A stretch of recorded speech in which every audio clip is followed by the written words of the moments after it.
Bismillahirrahmanirrahim. Alhamdulillahirabbil alamin. Allahumma shalli wa sallim wa barik ala sayyidina Muhammad wa ala alihi wa sahbihi ajmain. Amma ba'd.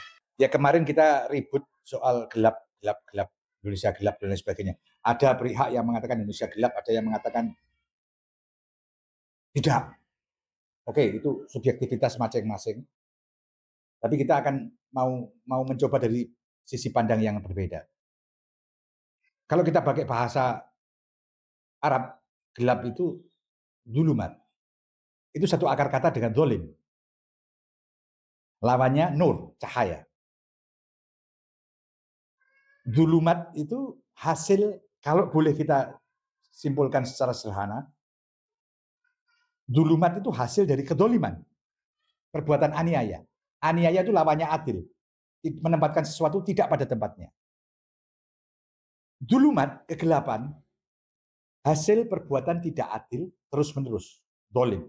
Kalau secara personal, Imam Ghazali mengatakan, ini kita bahas beberapa waktu yang lalu, perbuatan burukmu, dulumatmu, perbuatan dolimmu akan membuat hatimu tertutupi. Dan semakin lama, semakin kamu tidak bisa mengakses hatimu sendiri sebagai cermin dan tidak bisa melihat kenyataan sebagaimana adanya. Tapi akan terbias, akan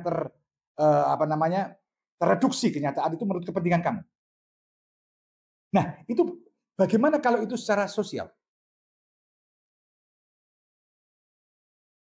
Kita berada di dalam era di mana campur baurnya baik buruk itu begitu erat, sehingga orang gelap. Mana yang benar-benar baik, mana yang benar-benar buruk.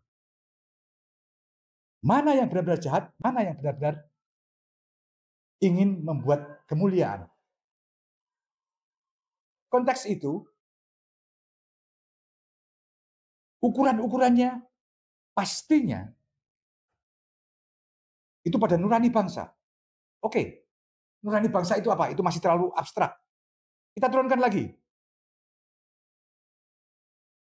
Di tingkat yang kalau orang-orang di agama kembali kitab suci. Kalau dalam relasi sosial, relasi kebangsaan, apa itu? Konstitusi. Kita kembalikan konstitusi itu sebagai alat untuk meneropong apakah kita berada dalam track yang benar atau tidak. Kita pilah-pilah lagi. Apakah peraturan-peraturan, kebijakan-kebijakan yang ada itu menghasilkan kedoliman atau tidak. Nah, sekarang kalau masalahnya pembuat konstitusi kita adalah sumber kegelapan, bagaimana kita merubah itu? Bukan rahasia bahwa DPR kita diisi orang-orang yang sebagian besar tidak kapabel. Karena apa? Karena mereka butuh uang untuk sampai ke sana. Itu bagian dari kegelapan yang menciptakan kegelapan. Kita harus kembali ke bapak-bapak bangsa kita dulu. Kita malu seorang menteri, bahkan seorang wakil presiden hidup sederhana. Ya. Seperti Muhammad Hatta, tidak meninggalkan apa-apa. Kiai Haji Agus Salim itu hidupnya di kontrakan yang banjir kebanjiran. Mereka tidak mementingkan diri. Ungkapan terkenal dari Kiai Haji Agus Salim adalah memimpin adalah menderita. Memimpin artinya menekan semua kepentingan dirinya karena dia harus berbicara pada kepentingan orang banyak. Kegelapan bermula ketika orang-orang yang menciptakan undang-undang berorientasi pada kepentingan diri, kelompok, dan seterusnya. Itu sumber kegelapan. Karena undang-undang buatan manusia, konstitusi buatan manusia, bisa dirubah kapanpun ketika manusia bersepakat berubahnya. Nah, ketika manusia yang bersepakat itu tidak punya dasar kemuliaan, maka kesepakatannya akan menghasilkan kegelapan. Karena zalim. Kalau kita ingin kembali ke cahaya, maka kita harus kembali ke diri kita.